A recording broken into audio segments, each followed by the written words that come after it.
Hi, welcome to Diane's Fox Den times 10. I'm Diane, and I'm in Central Florida on Lake Marion.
It's been a wonderful time. Our children romped and played, swam and fished, and they grew up. And I want to tell you some of those stories in the future. But first, I thought I would share with you a book I've been reading. Actually, I've read it a couple of times. It's called How Can I Be Lost When I Don't Know Where I'm Going? It's a true story written in the 1980s by a woman in her 50s. She bought herself a camper and took a trip across the country from New Mexico. I loved following her adventures, experienced in a time when women didn't often do such things alone. I'd like to offer a disclaimer here in that she left a marriage of 28 years because her husband didn't share her image of retirement. I'm not condoning one's leaving a marriage simply to do one's own thing, but I'll just leave that right there.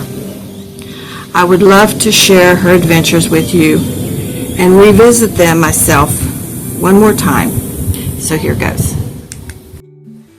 How can I be lost when I don't know where I'm going? Chapter 1. Tessie comes into my life.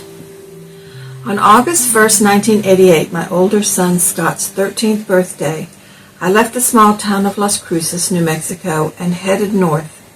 Everything for which I had to be accountable was with me, all packed into a neat little 18-foot Toyota Chinook named Tessie.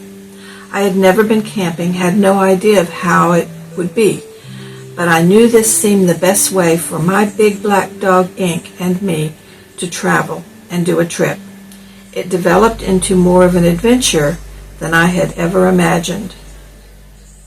I had been thinking about this trip for over a year. I knew I wanted to be east when the fall foliage was in its peak. The aspens and cottonwoods of the southwest are gloriously golden, but nothing like the reds, oranges, and pinks of the trees in the east. I had said to my sons, really, the nice way to do this would be a little camper. That way, I don't have to eat in restaurants, don't have to stay in motel rooms. Ink and I will be more comfortable with our own little home on wheels, and I knew I wanted a Toyota Chinook. That wasn't easy, since they had not been made since 1978. All the boys would say is, "Lots of luck, Mom." However, I had one handed to me. I have a wonderful friend in Las Cruces who, in turn, has a close friend who owns a Chinook and lives in Naco, Arizona. Lee and Liz had for many years used the Chinook to go to the Ojai Valley in California to hear Krishnamurti lecture. Half-jokingly, I would say to Lee, if Liz ever decides to sell her Chinook, for goodness sake, let me know. Well, in March, Liz was in Las Cruces and called me to say that she had a neighbor in Naco who had a Toyota Chinook for sale. She told me that it looked in great shape and gave me John Mitchell's phone number. I called him, and it did sound good. So over spring break at New Mexico State University, Samantha and I drove over to Naco to take a look at this little camper. John had purchased the Chinook from a local car dealer. His understanding was that it had been owned by a couple, and he believed that the odometer reading of 36,000 miles was accurate. He loaded me into the camper the minute we arrived and said, "Driver, Barb." That was quite an experience. I had never driven a camper in my life, but drive her I did. Up hills, down dales, through the town of Sierra Vista, and she certainly did seem to run well. John had never used the Chinook for camping. Consequently, he knew nothing about the workings of the refrigerator, the stove, or any of the other equipment. He had, however, had a new set of extra-wide radial tires put on, and a new radio with a tape deck installed. Samantha and I had reservations at the Copper Queen in Bisbee and left John with the promise that we'd see him the next day. It was a fun evening there, although Sam and I were awake more than asleep that night. I had never bought a toy of this magnitude before, and I'm afraid my agonizing kept both of us walking the floor. I remember about 3 in the morning I said to Sam, "My gosh, it's just what I'm looking for, and it has been handed to me. I think I should buy it." In the morning, back to Naco we drove. At the suggestion of my sons, I had a compression check run by a local mechanic. Sam and I decided we should pop up the top since John had never done that. He sat on the floor in the doorway of the camper and watched with interest as we fumbled unbuckling the holding straps, then pushing up the 2 handles mounted in the roof with all our might. We got it up and found the canvas in excellent shape. All of us marveled at how spacious that little camper seemed with the additional headroom. There were even 2 screen flaps that provided more light and ventilation when the top was extended. John and I went to the bank. I called my auto insurer for coverage, and by 3 p.m. I was the proud owner of a Toyota Chinook. It had been a wearing day, and I suggested that we spend another night at the Copper Queen.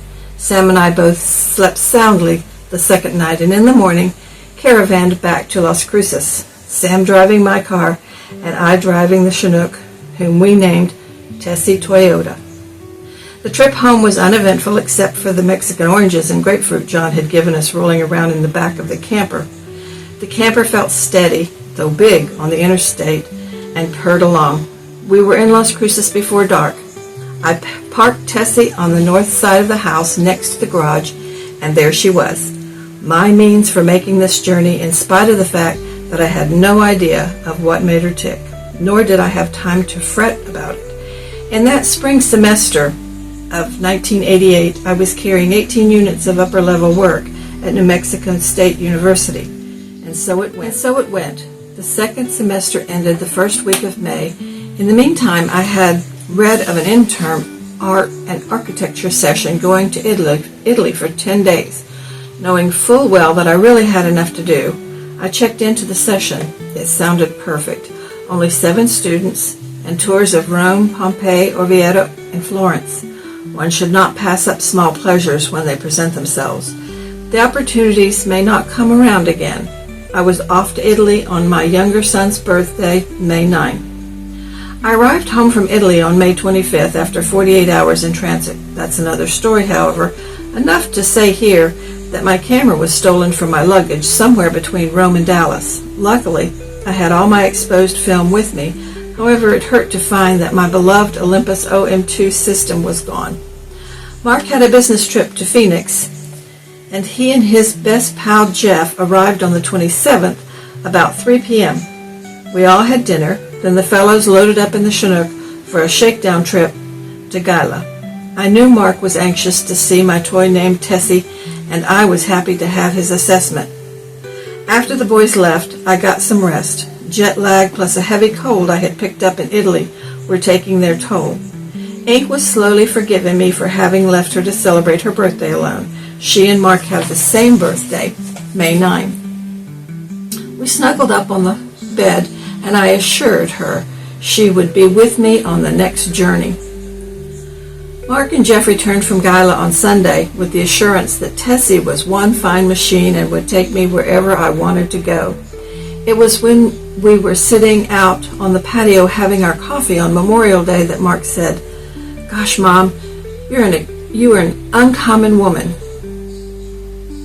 "Why do you say that, my son?"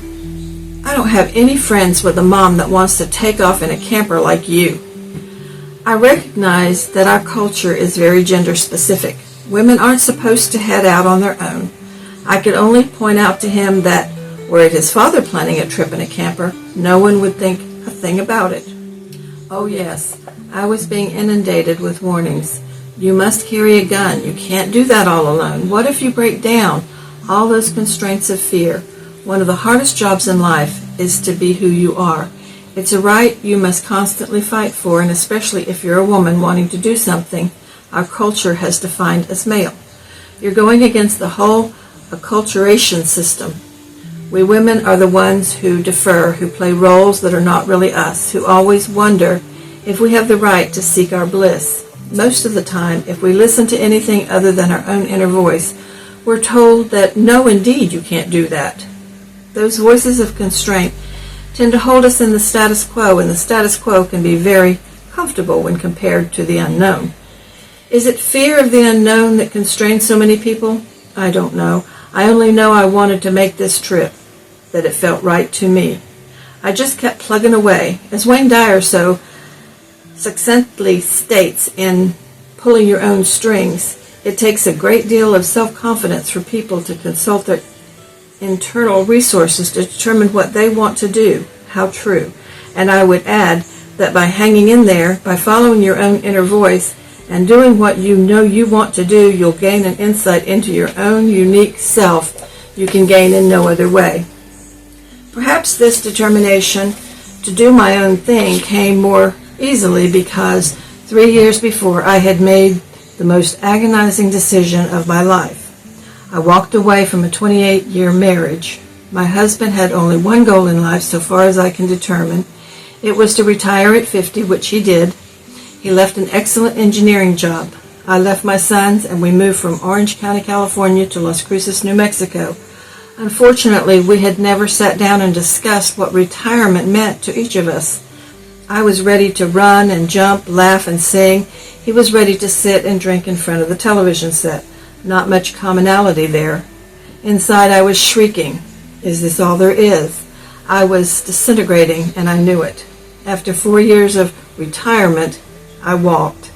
It was only after I had moved from the family home to a tiny furnished guest house that I became aware of the plight so many women in our culture. I had a constant stream of friends arriving at my door asking, "How did you have the guts to do it?" I had had no idea there were so many women, especially those with retired husbands, living in such quiet desperation. Really, a sad commentary on the golden years. What could I say? I could only listen sympathetically and wonder, what is wrong with this whole retirement setup? One thing I had going in my favor was that I was still in my 50s. A PowerPoint for me, a great and awesome age. I have this cockeyed theory that retirement age for men in the U.S. is predicated on the fact that their wives will be in their 60s when they reach 65, thus assuring the men of a built-in house servant. I had too many friends in their 60s tell me that they had resigned themselves to the creature comforts, the not uncomfortable status quo, and were just too tired to fight the system. I can relate to that. However, being in my 50s, I still had the strength and determination to fight for the right to some of my goals and dreams. I had done my duty for my family. My older son, Scott, was married. Mark had a full research assistantship for his master's degree at New Mexico Tech. I felt surely it was my turn, a decision not lightly made nor easily taken, but vitally necessary to my growth and sanity. After grappling with that formidable hurdle, the rest has been relatively easy.